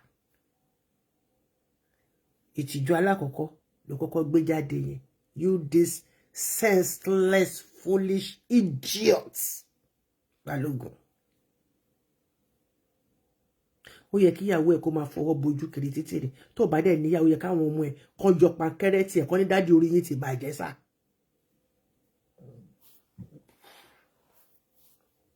Kọ́ ní dádì orí yín ti sún sẹ́yìn sá.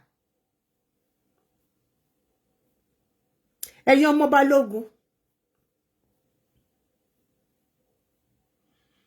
Ẹ pé bàbá yín. Ọ̀dàlẹ̀ balẹ̀ kú ẹni bá dalẹ̀ àbálẹ̀ lọ. Ohun tó ṣe fún bàbá Ọlọ́run ní Ṣọlá wá jẹ́ ìyẹ́ lójú páálí.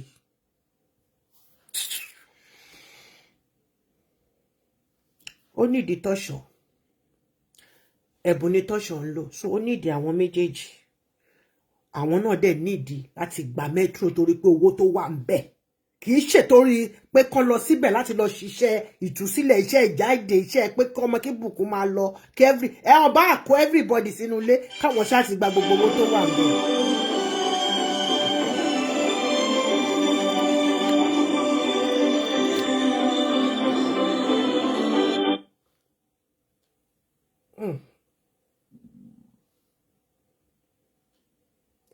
Chuku.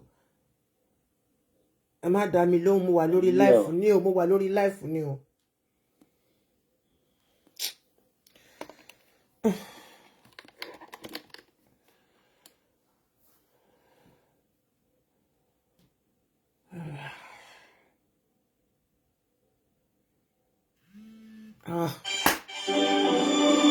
Ó ti mọ ọmọ tó padà. Mi ò ṣe meeting sẹ́ẹ̀. Kí a lọ yanjú ẹ̀.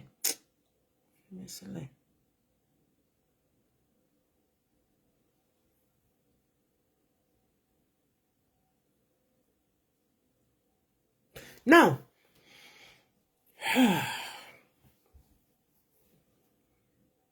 this Balogun and Baba Ọlọ́run Ṣọlá Joseph, they were given 2 years each to perform. You know, tó dẹ̀ máa due ní August 2025 yìí. So òun tí ń wẹ̀ tilẹ̀ sílẹ̀, ó fẹ́ make sure pé gbogbo ọ̀nà tógun ni wọ́n ń lò. Ṣé ẹ rí tó bá jẹ́ pé Patrick ọmọ Yorùbá ni, á ti gbàbọ̀dè fún bẹ́ẹ̀ á ti give up tipẹ́tipẹ́. Ibi táwọn ọmọ Yíbò tán yọ ọmọ àlè sí nìyẹn, tán bá dúró wọ́n dúró tán. Tán bá dúró wọ́n dúró tán. Obìnrin wọn ò dáa, obìnrin wọ́n lè purọ́ kó kù yìí dìde tán máa gbogbo wọn náà níná tán máa fi jẹ́ kíngun. But nítorí pé eléyìí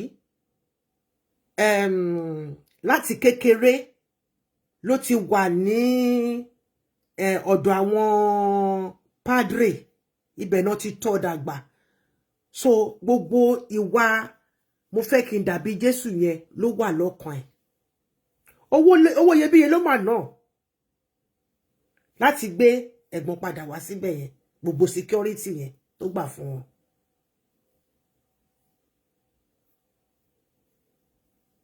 Owó iyebíye náà. Yes, mo ń bá Uncle Túndé sọ̀rọ̀ lórí phone. Àti ẹ̀ ṣe conference call pàápàá. because I've known him. Faith no máa ń pè mí, wọn kì í pè mí ní kíní. Orúkọ ìsàmì mi no máa fi pè mí. Faith no máa ń pè mí. Wọn kì í pè mí ní Tóyìn, wọn kì í pè mí lọ́lọ́mọ plenty. Wọ́n á ní Faith làwọn mọ̀ ẹ́ sí. Jésù Kristi.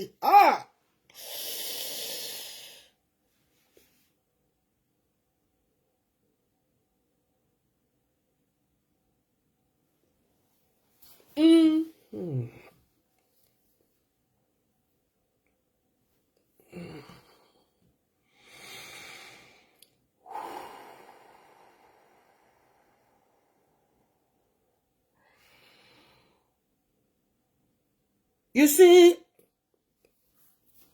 this Ọláìtàn, kí ló ti ń pè? Balógun, Ọláìtàn Balógun. Ó ní ẹni tóun náà tó ń bá ṣiṣẹ́ nínú parish yẹn bẹ̀. Mọ́mí Wólímà ni wọ́n máa ń pè wọ́n. Ní Metro Jésù Kristi.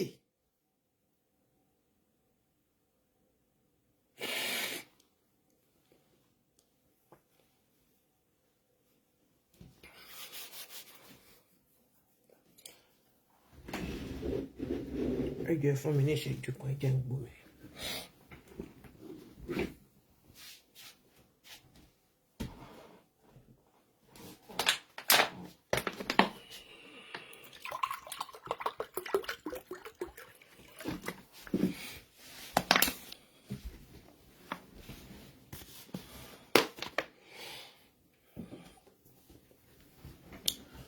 So, ẹ má bínú, mi mọ̀ pé mi gbọ́ mi yẹn sí tòsí.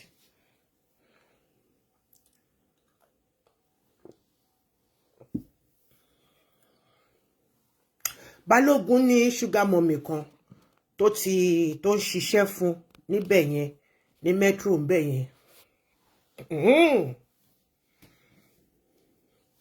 Olúwa.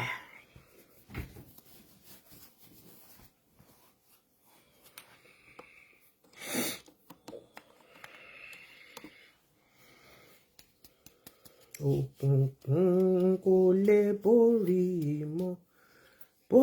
ìmọ́lẹ̀, òkùnkùn kò lè borí òṣùpá. Ìràwọ̀ méje ń forí balẹ̀ fún ògo ìjọ mímọ́.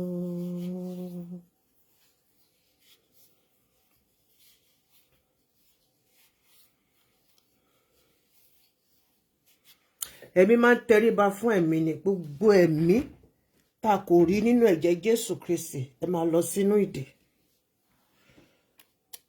Lórúkọ Jésù Kristi ti Násárẹ́tì, àmín.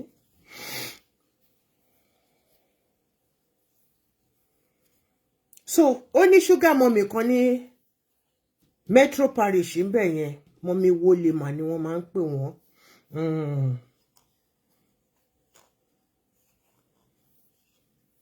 Wọ́n fẹ́ fi fámílì wọn sílẹ̀ ní Chicago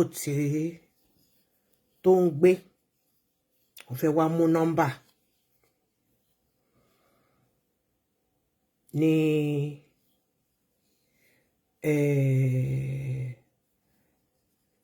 Maryland. And why? Because wọ́n ní member.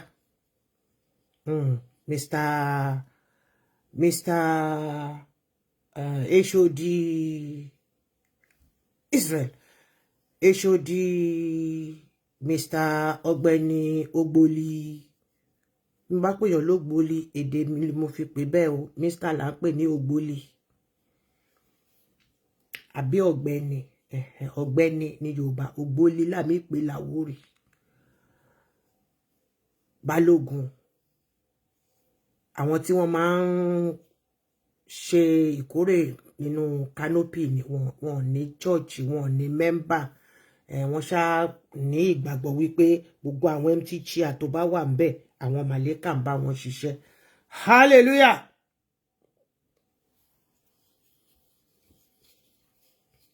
This very foolish guy called Balogun, he betrayed the trust of Baba Olorunishola. Not Olorunishola. Baba Olorunishola tó ní templates. Tó ní templates ṣẹlẹ̀ lọ́wọ́ ní America. Oh yeah.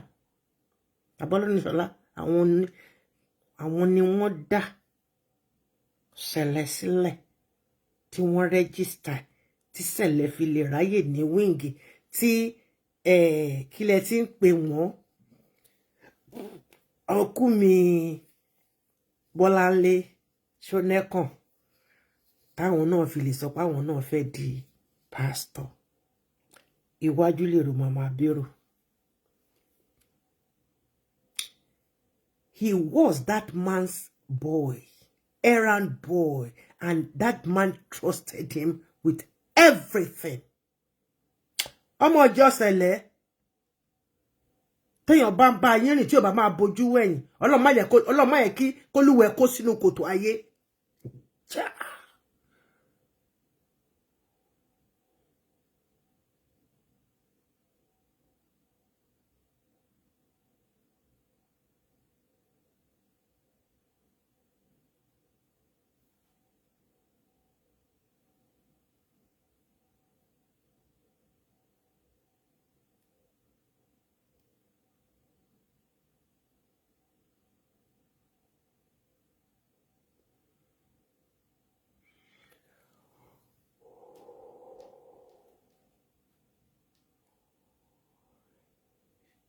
Ṣé wá rí gbogbo celestial shepherds in diaspora?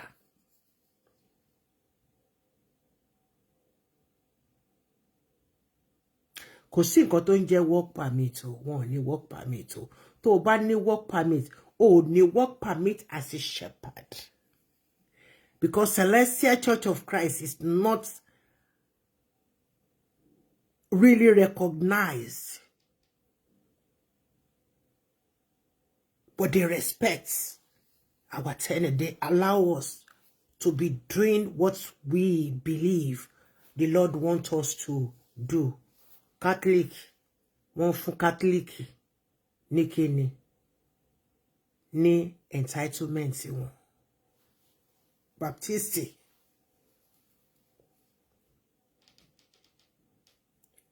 àwọn ẹ̀sìn jíméjì. Bó ṣe rí ṣẹlẹ̀.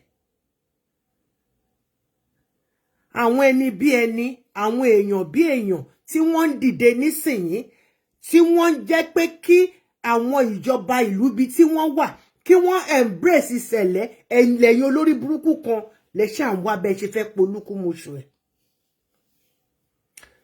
Tẹ́ bá rẹ́ nìkan tó bá ní work permit, it has nothing to do with church o. Kì í ṣe pé working permit yẹn pé òfin fi ṣọ́ọ̀ṣì yẹn ṣiṣẹ́ ni wọ́n ṣe fún ẹ. Ta ló ṣí ṣọ́ọ̀ṣì sílẹ̀ tó pè ní Celestial Church of Christ? Ṣọ́mọ̀ yín ni. Ta ló mọ̀ kò lóyún lọ́yọ̀? Wọ́n kàn fún yín ní grace ni. Iṣẹ́ Ọlọ́run ni.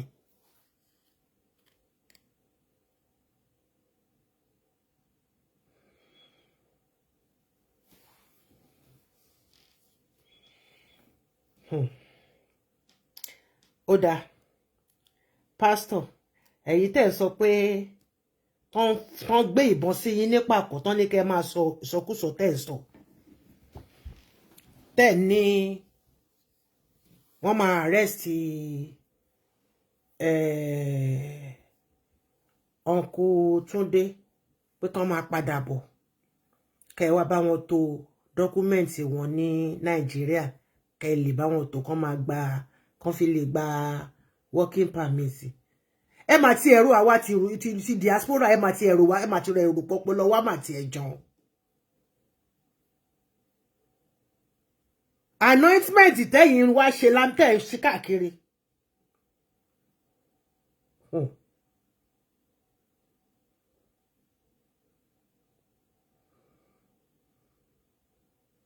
Ṣé mọ̀ pé yìí fúnra ara yín gan ẹ need the work permit. torí ẹ wá ṣiṣẹ́ ni òróró tẹ̀ ń ta kiri tẹ̀ ń gba owó ẹ̀yìn ṣe rí ní ayé Trump bí ìyàwó bàbá mi arúgbó kan ṣe ń pè á ní Trump tọ́wọ́ ẹ̀ bá mú yín Ọlọ́run ṣe ẹ ti parí iṣẹ́ already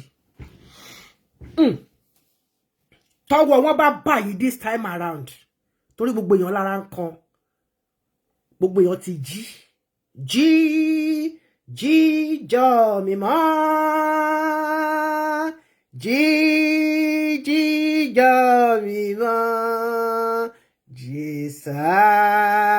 Jésàyọ̀ nítorí wípé èrè bẹ́ fún wa lókè ọ̀run. Gbogbo everybody ti wake up. Bàbá tẹ́ ẹ bá wá bóyá lẹ máa rí òróró kan máa gba $10 tó ní $5 ìdánwò. Nonsense. Ẹ̀yin mú working permit wọlé ṣé ẹ mú work permit wọlé àbẹ́ mọ̀ pé ṣẹlẹ̀ wá ṣe yẹ gbogbo àwọn owó tẹ̀ ń gbà kiri gbogbo diaspora. Ẹ mọ̀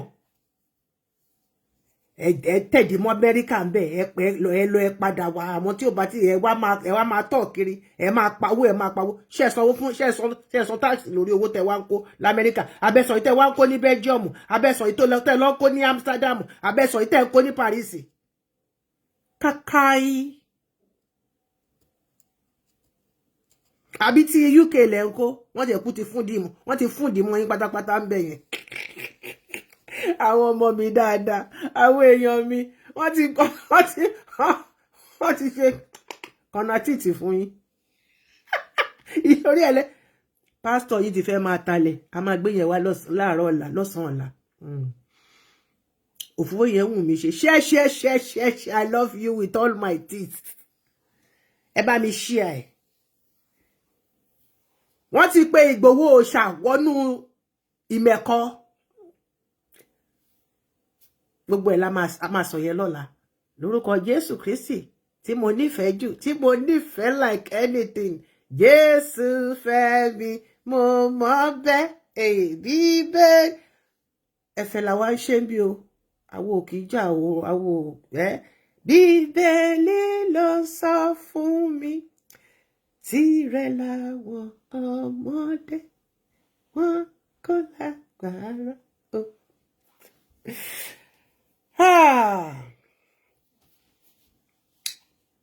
Bá mi pásítọ̀ bá wọn bí yìí ná ọ̀nkú mi ọ̀nkú Friday ọjọ́ ńlá gbogbo owó tẹ́ ń gbà táàsì ló lẹ san bẹ́ẹ̀ ẹ máa san táàsì ìyàwó yìí máa wọnú ṣọ́ọ̀bù ó máa rajà 5,000 ó máa rajà 10,000 ó máa rajà 3,000 ó máa ṣe shopping 1,000 ó máa ṣe ní 5,000 lọ́fẹ̀ẹ́ lófò á kàn wọ́ọ̀kẹ́ ní farara. mo tiẹ̀ fẹ́ fi nǹkan mo fẹ́ ṣòfò fófò kankan Ọlọ́run á jẹ́ kẹ́ lè rí nǹkan tí mo rí olójú ló lè rí nǹkan tí mo fẹ́ fi hàn yìí o ẹni tí ó bá lójú ẹ bá mi share ẹ bá mi see ya.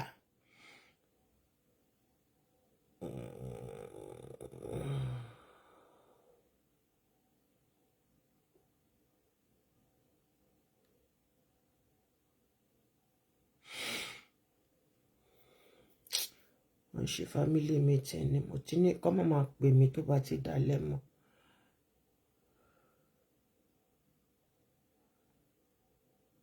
Wọ́n tún ti jù kan fún mi o.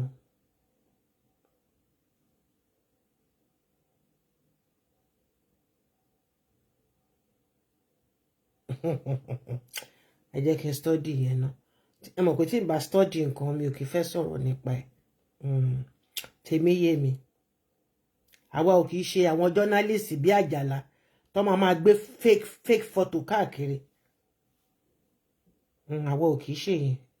Okay, ibi báyìí ló wà tí mo ti rántí ibi tó wà. Kẹ́ bá lè mọ̀ wípé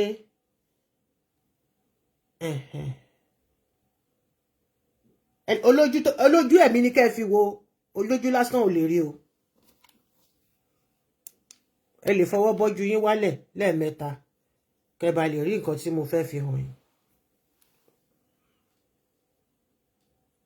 ẹ wo inú ojú ẹ̀bùn yẹn, ẹ wo ojú ẹ̀, ẹ wo ọ̀tún, ẹ wo òsì, ẹ wo kíní, ẹ wo kejì.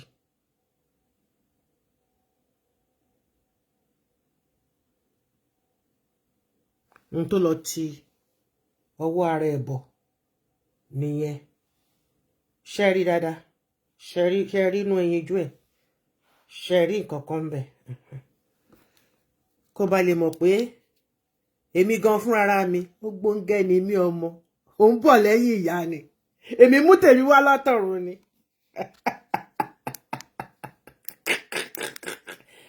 ẹyẹ tèmi mo gbé wá látọ̀run ni, mi ò gbà láyé. ẹyẹ mi dẹ̀ póríṣi méje ṣáńgílítì, ọmọ kàtà. òun ló ń sanwó gbẹyẹ, ló ń sanwó koríbọ nǹkan tí ò yẹ kó koríbọ. wọ́n dẹ̀ ní kó má lọ síbẹ̀, pẹ̀mí ẹ̀ ò gbé, lẹ́mí ẹ̀ gbé.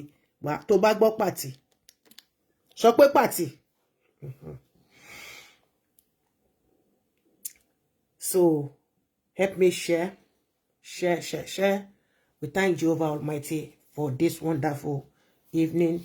àwọn tí wọ́n ń pè mí yẹn wọ́n fẹ́ kí n wá sínú family kìíní yẹn. So let me give 2-3 minutes in case anybody want to write something, or you want to ask question, or you want to know about a particular thing.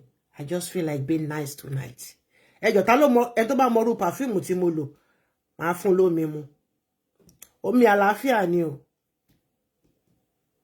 Ṣé perfume mi òrùn débẹ̀ yẹn?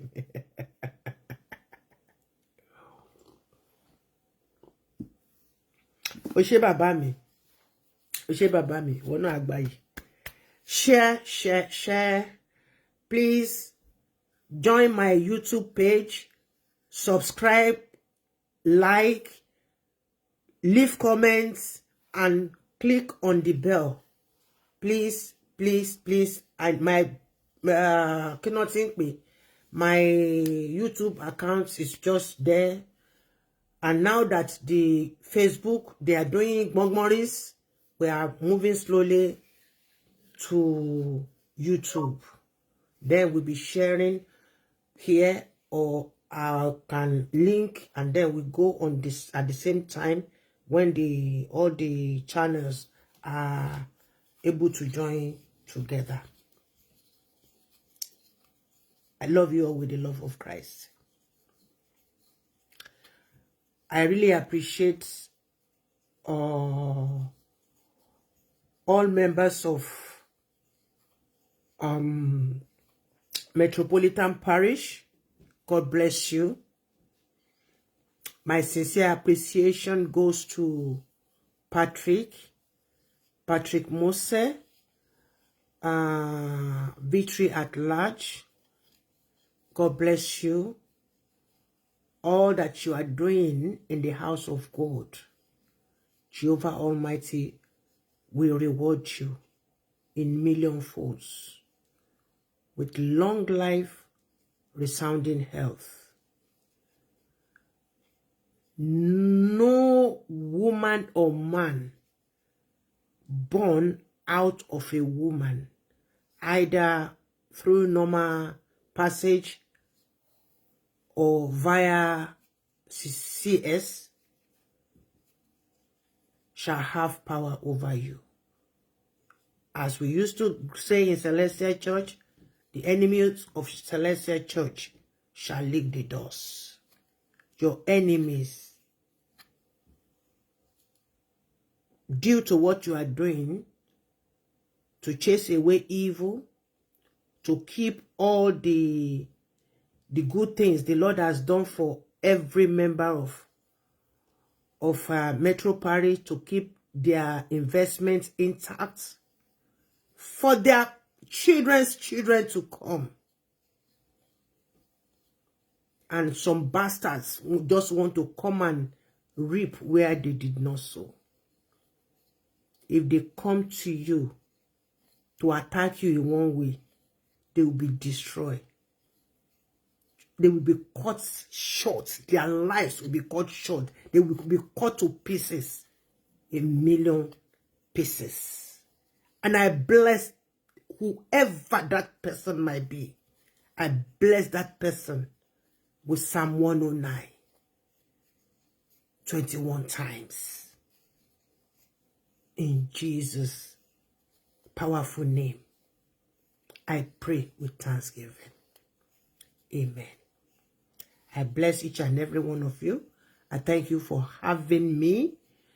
I thank you for supporting my ministry spiritually, mentally, gbogbo elelili. God bless you. Thank you. It's our ministry together. Without you, there is no Olomo Plenty ministry.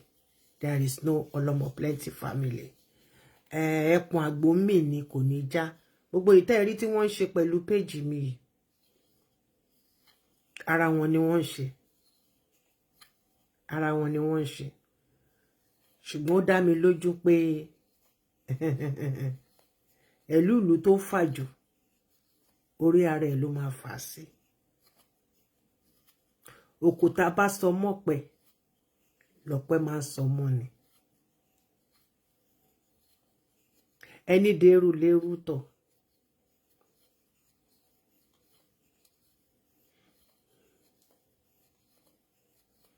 This Bùn of a girl, she's been doing it for long, but she has come to her end point. Ẹni tí ò bá jáwọ́ ó máa já sẹ́gbẹ̀yìn náà ni. Mi ò ní kó kú ṣùgbọ́n tó bá perí mi láìdá ọmọ wàá jásẹ̀ toróró. In 1999, you remember what you did to a prophet.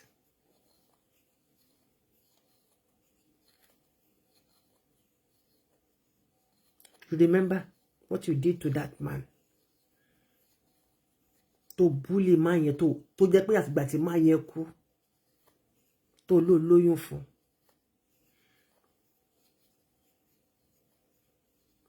Mo máa lọ gbé fáìlì ẹ wá láti bẹ̀rẹ̀.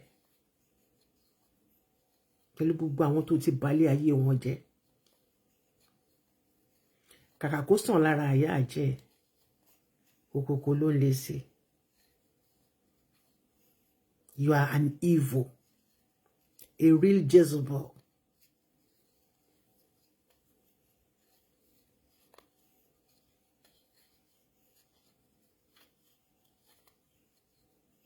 Stay away from Metro Parish.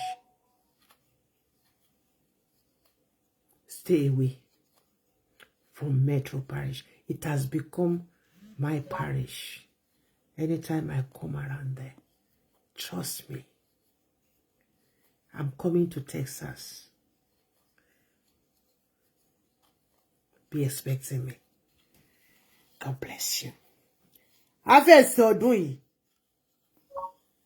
Ó máa tàrí ẹrí ẹ l'Amẹ́ríkà. Owó ni yé jẹ́ kó sóṣì o. Owó ni yé jẹ́ kó sóṣì. Ó mọ iye àwọn tó ti invite mi tí mo ti ń fìlì fọ́ọ̀mù sílẹ̀. Àwọn tí mo máa bẹ̀ wá bá ṣe harvest lọ́dún yìí. Ọmọ. Ṣé o mọ̀ pé gbà tó rí mi ní Metro ní májẹ̀mú tó pàdé mi ní májẹ̀mú lọ́jọ́ kan.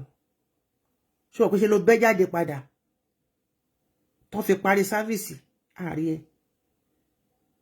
Ẹ̀bùn tó bá rí mi tí mo bá ń bọ̀ lọ́ọ̀kan báyìí. Àbí tó bá gbọ́ létí lásán wípé wọ́n invite Olomo Plenty sí parish wọn o. Má wá síbẹ̀ o.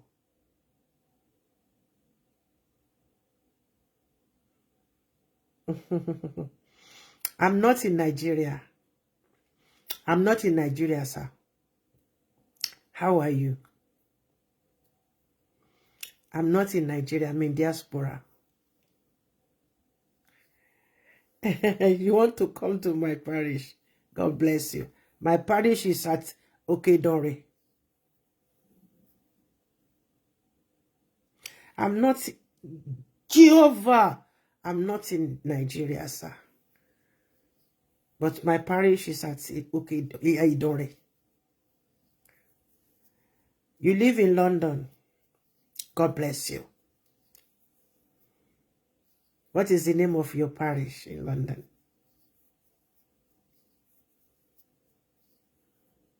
And why do you want to come to my parish?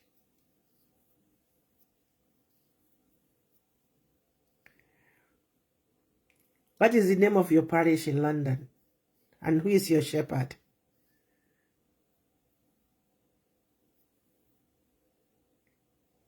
I'm waiting, sir.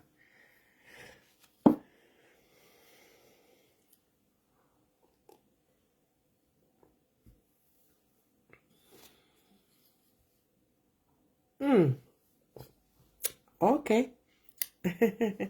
God bless you. You have your reasons. Wait until Jehovah soften your hearts. But be very, very attentive, because that small, gentle voice, when it comes, you must not miss it.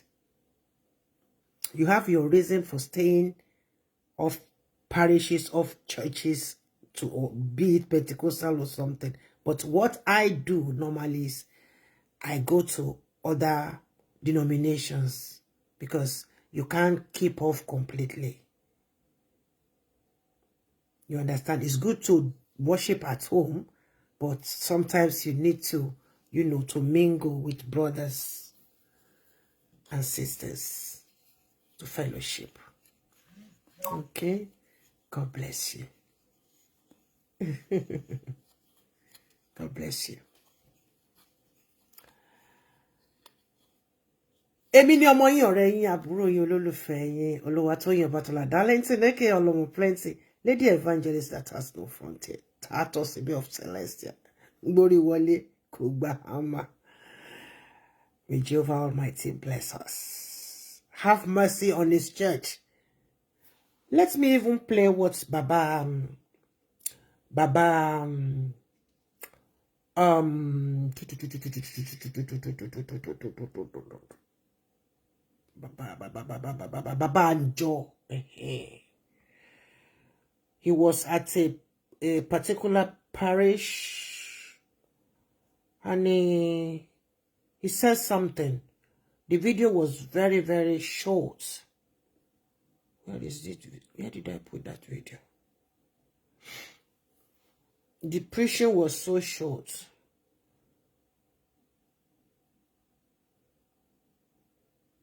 Where is this video? How did I put this video? I'm looking for a video for you. No.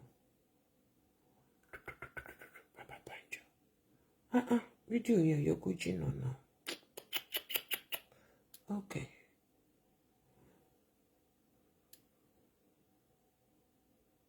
Oh, you are from Medo. Oh, God bless you, my brother. What I'm saying is, it's good, and it's good. You have your reason for keeping off church for now, but don't allow it to be too long. You understand?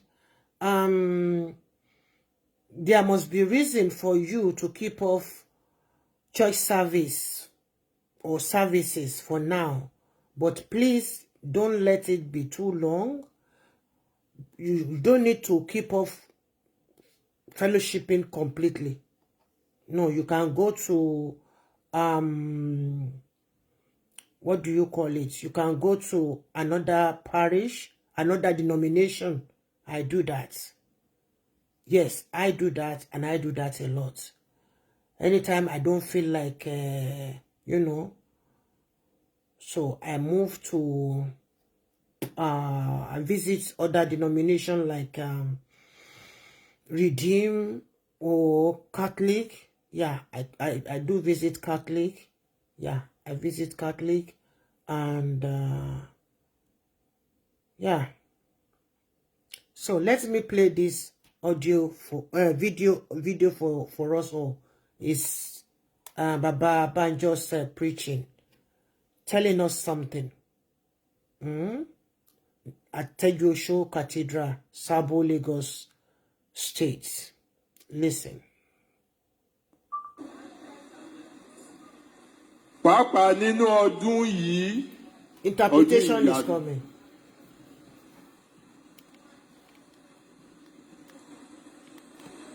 Nígbà tí àwọn olùṣàgùtàn tó ń gba ìjọ tó ń ká mi mọ́lé tó ní dandan tí n bá yọjú wọ́n á lọ pe inspector general ní Àbújá kó wá mú mi. Okay, kì í ṣe inspector general ló mú. Pastor náà ló máa mú mi. Hallelujah. Mo ń ṣàlàyé nǹkan tọ́dún yìí jẹ́ fún ọ, màá tún ṣàlàyé náà fún yín. Àní lẹ́ẹ̀kan sí mo ń kí yín ẹ kú oríire. Torí a wà nínú ọdún pàtàkì kan. Bí ẹ bá wo inú ọdún yìí, ẹ rí i pé ọjọ́ àánú ló ṣílẹ̀kùn. Ògo ni forúkọ Olúwa lókè ọ̀run. We welcome you to this special service, and a glorious one at that. This year is a special year. Take, for instance, it started on the Mercy Day. And we all know what mercy means to God. And we all know the significance of it in our church in particular. We pray God Almighty that His mercy will continue to endure in our lives in Jesus' name. Lẹ́yìn yẹn, mo gbọ́ pé Pope Roman Catholic Church ó ń pe ọdún yìí ní ọdún Jubilee. Ọdún mẹ́ẹ̀ẹ́dọ́gbọ̀n náà wọ́n ń ṣe. Ọdún Jubilee, ọdún ìtúsílẹ̀, ọdún ìdáǹdè, ọdún àlàáfíà, ọdún ìpadà sílé nínú ayọ̀. Ọdún tí à ń bọ́ ṣẹ̀kẹ̀ṣẹ̀kẹ̀ ẹrú sílẹ̀ tá à ń dòmìnira. Ọdún tí Ọlọ́run fún wa ní ìlọ́po méjì èrè iṣẹ́ tá à ń ṣe ká lè jẹ àjẹyó àjẹṣẹ́kù láì ṣe wàhálà. Ọdún Jubilee. The Catholic Pope declared year 2025 as a year of Jubilee. We all know the significance of Jubilee. Jubilee means freedom, blessing, prosperity, restoration, and a year when all things are returned in multiple folds. The year when all those things that the cankerworms have destroyed shall be restored. We pray God Almighty that this Jubilee shall make manifest in our lives in Jesus' name. Hallelujah. Lẹ́yìn yẹn, ọdún yìí ni 40 ọdún tí Papa fi wá sílẹ̀. Ìyẹn ni pé ìrìn àjò wa nínú aginjù tá à ń dò yìí tá à bá tiwájú tá à dúró de tẹ̀yìn. Àbí àwọn ogun wọn ni ìfàsọ́tún fàsósì ìkọsẹ̀ gbogbo tí ò mú wa kọjú sí ilẹ̀ ìlérí débẹ̀ ó máa ṣe kí ni ó máa wọlẹ̀ lọ́dún yìí. Gbogbo ẹ̀ máa parẹ́ lọ́dún yìí ọdún ìdáǹdè. A ó jábọ́ lọ́wọ́ èṣù, a jábọ́ lọ́wọ́ ẹnibi, a jábọ́ lọ́wọ́ ọ̀tá, a jábọ́ lọ́wọ́ ẹlẹ́gàn, a kọjú sílẹ̀ lẹ́àánú, a bẹ̀rẹ̀ sí rí oore ọ̀fẹ́ ìjọ mímọ́ lẹ́kùnrẹ́rẹ́. Ọdún ìtúsílẹ̀ ni This year marks 40 years of the demise of the pastor founder of this great church. 40 years. That is where it's ended. A lè wà nínú ẹ̀ṣẹ̀ ká ní kí oore ọ̀fẹ́ Olúwa kó máa pọ̀ sí. Nítorí ẹ̀ ni ìjì ṣe máa jà tó máa gbódó. Things will happen. And it has already started happening. See people being put to shame publicly, being ridiculed. Turn back to Jehovah Almighty. Repent with all your hearts so that you can be partaker of what he just said. The year of Jubilee. Yeah. Whatever you sow, Whatever you've been sowing, whatever you have sowed into this fold, into people's lives, that is exactly what you will reap. I don't like telling story. I don't like raising hope unnecessarily high.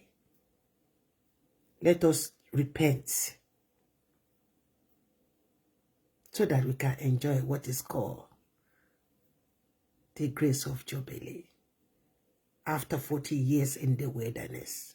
Do you remember that? After 40 years in the wilderness, the journey of the children of Israel did not end there.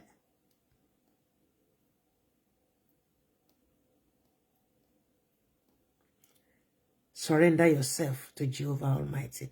We need to surrender ourselves to Jehovah Almighty in every ramifications, in every space of our lives. We need, you need, I need, we all need. Be you Christian, be you Muslim, be you whatever, free thinker, be you atheist, be you whatever. In whatever you believe in, repent and do it as it was in the beginning. All ye celestial Indomie, as what is the name? Evans used to call you. Wake up from your slumber and stop this daydreaming that once you are wearing sutana, your heaven is certain. Almost. That is exactly that when you start wearing sutana, that the gate to hell is open wide. And the gates to blessing is very narrow and tiny.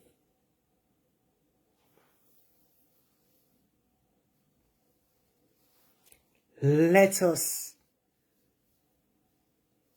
step away from all this nonsense we are doing in Celestial Church of Christ.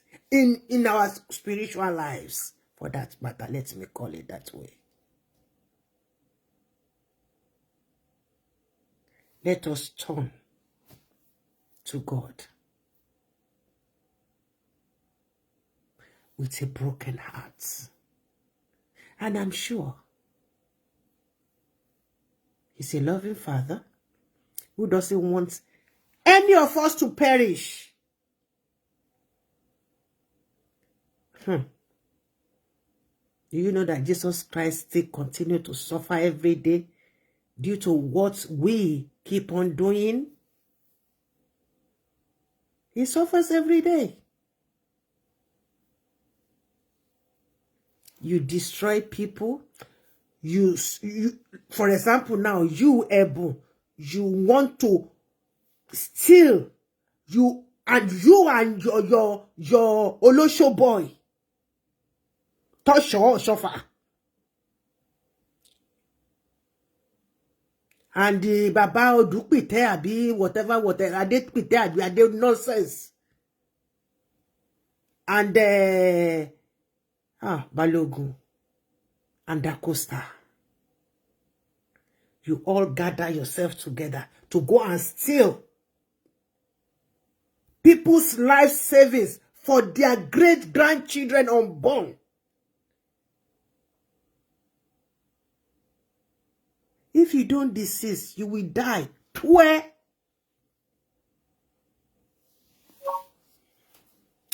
I love you all with the love of Christ. God bless you.